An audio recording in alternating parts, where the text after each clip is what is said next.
नमस्ते जी। 190वीं श्रव्य कणिका सत्यार्थ प्रकाश स्वाध्याय एवं प्रवचन माला आप सभी धर्म प्रेमी महानुभावों का हार्दिक स्वागत करता हूं। छठे समुल्लास में राजधर्म विषय है, जिसके अंतर्गत हमने गत श्रव्य कणिका के अंत में विवाद के 18 स्थान और उनका निर्णय इस विषय को लेकर के 14 श्लोकों को आपके सामने पढ़ा था। आज उसके अर्थ से हम शुरू करते हैं। सभा, राजा और राजपुरुष सब लोग देशाचार और शास्त्र व्यवहार हेतुओं से निम्नलिखित 18 विवादास्पद मार्गों में विवाद युक्त कर्मों का निर्णय प्रतिदिन किया करे और जो नियम शास्त्रोक्त न पावे और उनके होने की आवश्यकता जाने तो उत्तम नियम बांधें कि जिससे राजा और प्रजा की उन्नति हो।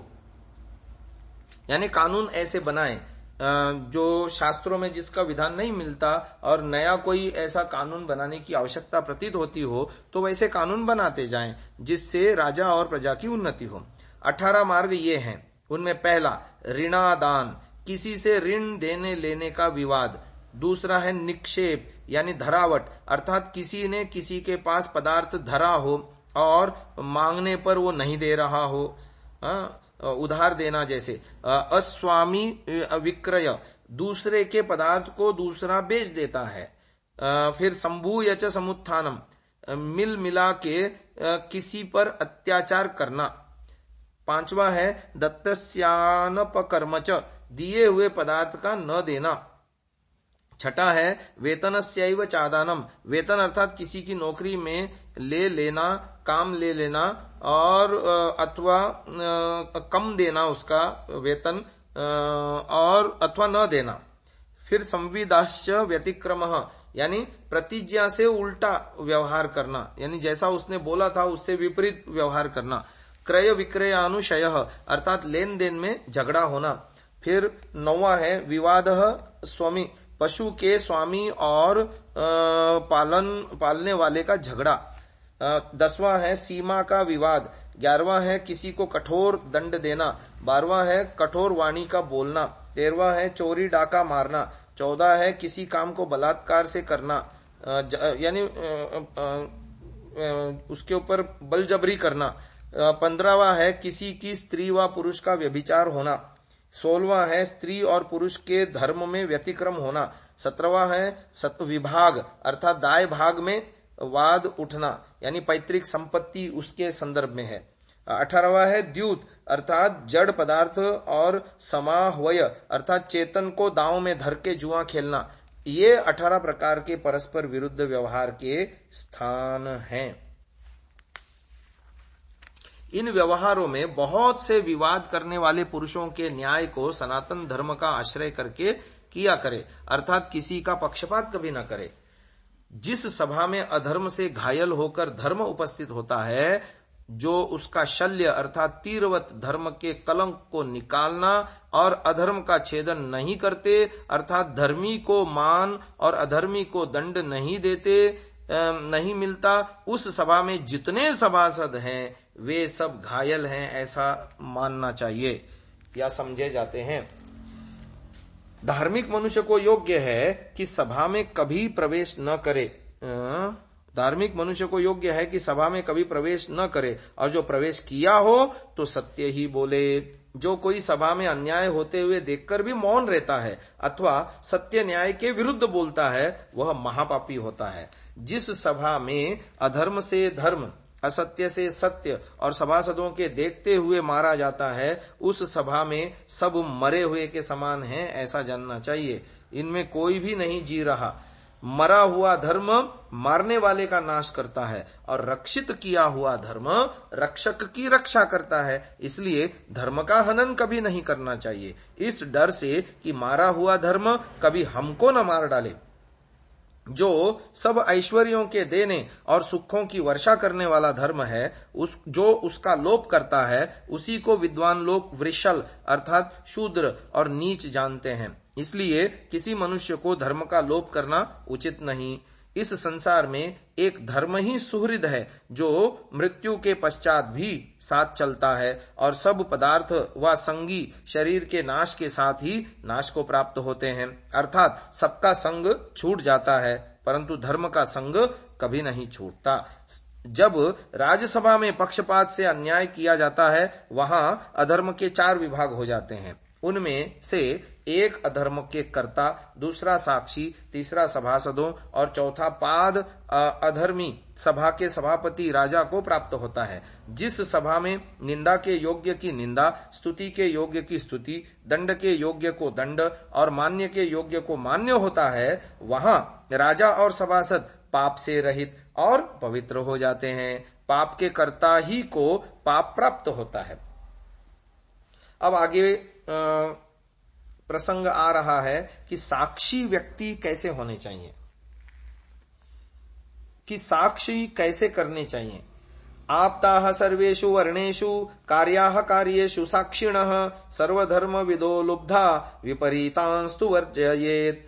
स्त्रीणां साक्ष्यं स्त्रियः कुर्युर्द्विजानां सदृशा द्विजाः शूद्राश्च सन्तः शूद्राणामन्त्यानामन्त्ययोनयः।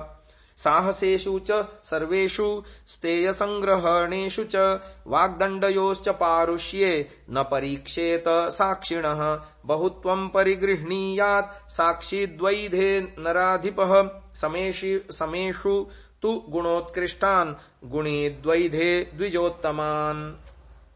फिर आगे आता है 2 प्रकार के साक्षी।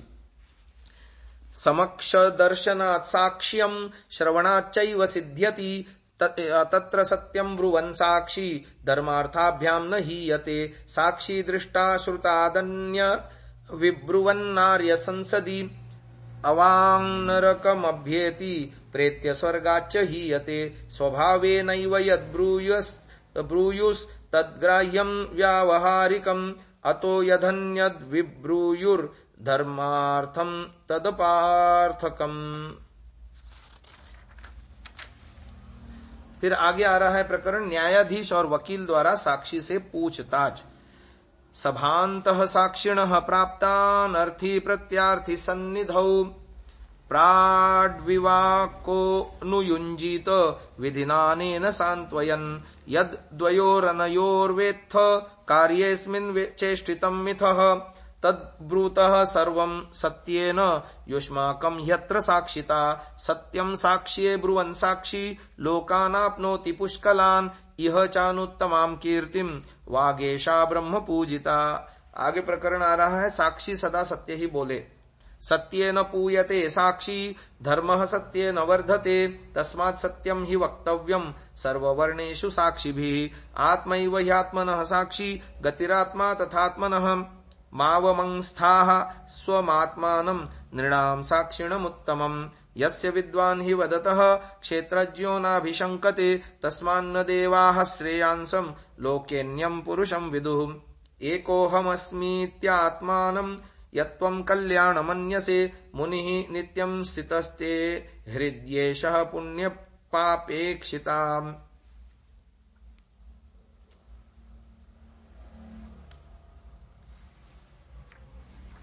इसके विषय में महर्षि दयानंद जी की व्याख्या है। सब वर्णों में धार्मिक विद्वान निष्कपटी सब प्रकार धर्म को जानने वाले लोभ रहित सत्यवादी को न्याय व्यवस्था में साक्षी करे जिससे विपरीतों को कभी न करे। फिर आगे लिखा स्त्रियों की साक्षी स्त्री, द्विजों के द्विज, शूद्रों के शूद्र और अंत्यजों के अंत्यज साक्षी हों।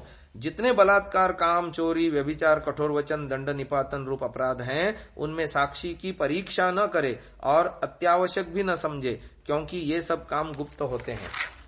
दोनों ओर के साक्षियों में से बहुपक्षानुसार तुल्य साक्षियों में उत्तम गुणी पुरुष की साक्षी के अनुकूल और जो दोनों के साक्षी उत्तम गुणी और तुल्य हों तो द्विजोत्तम अर्थात ऋषि, महर्षि और यतियों की साक्षी के अनुसार न्याय करे। 2 प्रकार के साक्षी होना सिद्ध होता है, एक साक्षात देखने और दूसरा सुनने से। जब सभा में पूछे तब जो साक्षी सत्य बोले वे धर्महीन और दंड के योग्य न हों और जो साक्षी मिथ्या बोले वे यथा योग्य दंडनीय हों। जो राजसभा व किसी उत्तम पुरुषों की सभा में साक्षी देखने और सुनने से विरुद्ध बोले तो वह अवांग नरक अर्थात जिह्वा के छेदन से दुखरूप नरक को वर्तमान समय में प्राप्त होवे और मरे पश्चात सुख से हीन हो जाए। साक्षी के उस वचन को मानना कि जो स्वभाव से ही व्यवहार संबंधी बोले और इससे भिन्न सिखाए हुए जो वचन बोले उसको न्यायाधीश व्यर्थ समझे। जब अर्थी यानी वादी और प्रत्यर्थी यानी प्रतिवादी के सामने सभा के समीप प्राप्त हुए साक्षियों को न्यायाधीश और प्राड विभाग अर्थात वकील व बारिस्टर शांतिपूर्वक इस प्रकार से पूछें, हे साक्षी लोगों, इस कार्य में इन दोनों के परस्पर कर्मों में जो तुम जानते हो उसको सत्य के साथ बोलो, क्योंकि तुम्हारी इस कार्य में साक्षी है। आगे की बातें हम अगली श्रव्य कणिका में करेंगे। आज के लिए इतना ही। ओम।